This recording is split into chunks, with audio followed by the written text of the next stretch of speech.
Good morning, my green friends. These flowers are popular springtime annuals, probably recognized by many. Yes, they are Cinneraria flowers. Cinneraria plants are one of the most beautiful low-growing flowers that you can grow from seeds and are great for containers, sidewalk boundaries or even as ground cover plants. The Cinneraria stems are covered with tiny hairs. The germination capacity of the Cinneraria seeds is very high. So if we scatter just about 10 of them, almost all of them spring up in midwinters.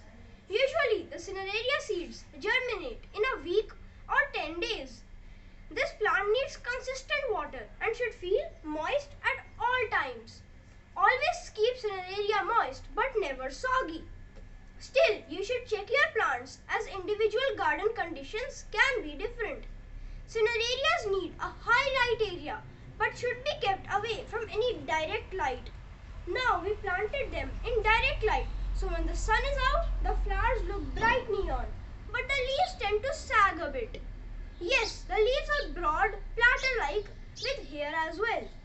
They also like a more humid environment.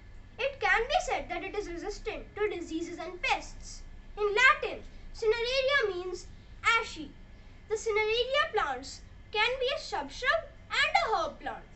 Known as the first flower of spring, Cinneraria truly lives up to its reputation, blooming in spring in vivid shades of cobalt blue, ruby, coral and several other true neon colors.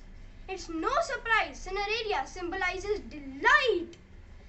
They will surely prove their worth in your garden and add to its beauty.